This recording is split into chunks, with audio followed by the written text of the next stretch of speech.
Hey guys, how's it going? After waiting over a month to get it shipped over, I finally got my GeForce RTX 3080 graphics card, and it's the Asus TUF Gaming. There are tons of reviews out there of this card, so rather than showing you the benchmarks that you've probably seen before, I'll go into why I bought this one versus all the other brands that are out there. At the end of the day, in my opinion, a 3080 is a 3080, and any of these cards in this range are going to be absolutely amazing when it comes to playing games.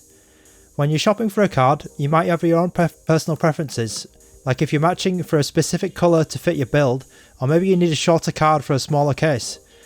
For me, I wanted the best performing 3080 for the price, so I looked at something called the price per watt ratio or price per performance ratio. For the past few generations now, Nvidia and AMD have power limiters in their graphics cards, and these settings are kind of a way to differentiate each of the product lines. For example, EVGA have the black cards, and then FTW range, and then you have the Kingpin at the top. It's pretty similar with the Asus as well, because they have Strix at the top, which usually have the highest power limits, and then they have the TUF or the dual series, maybe even the blow cards at the bottom.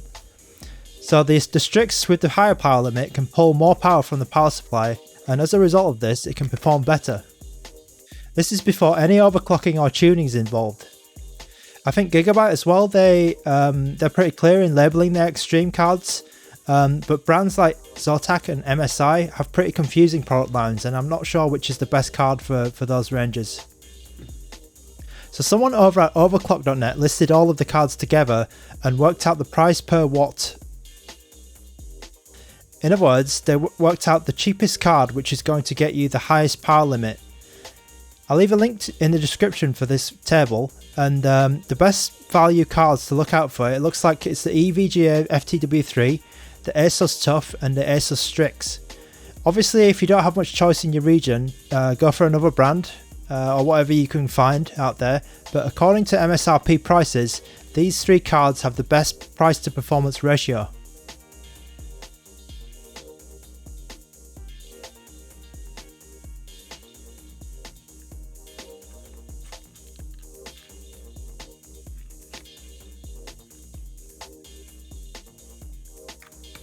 The Asus TUF card you see being unboxed here is high on the value shortlist.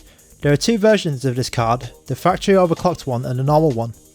I actually was able to get the normal one, which is quite lucky because I think this model has actually been discontinued now.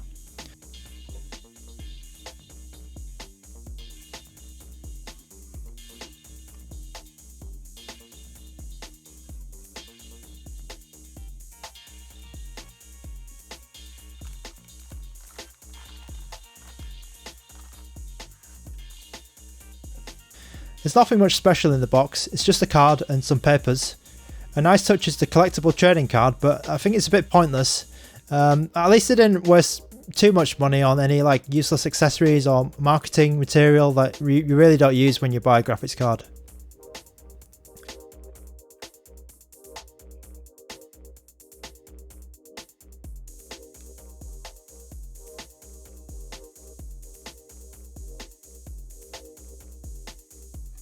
So this is actually the first Asus graphics card I've ever bought, because I've always thought Asus has been a bit more high-end and a bit too expensive out of my price range. And then the TUF range has somewhat of a bad reputation before this card was released. A lot of reviews mentioned this, and it's actually a bit of a turning point for this when the 3080 came out, because this is one of the first TUF cards which was like a really good one.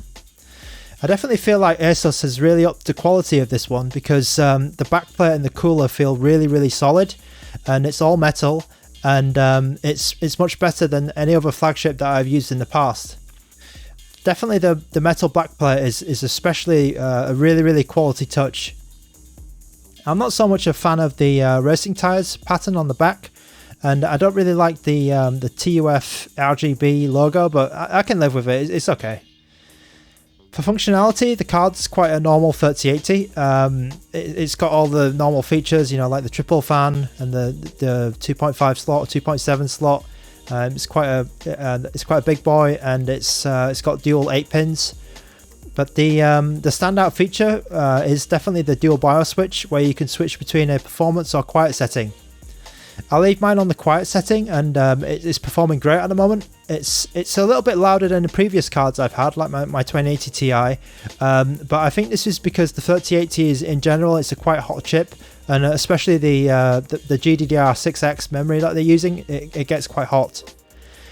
To mitigate this heat, I've actually undervolted the card using MSI Afterburner. So day to day, I use this card locking in the voltage around 850 millivolts, and then the core clock around 1800 megahertz.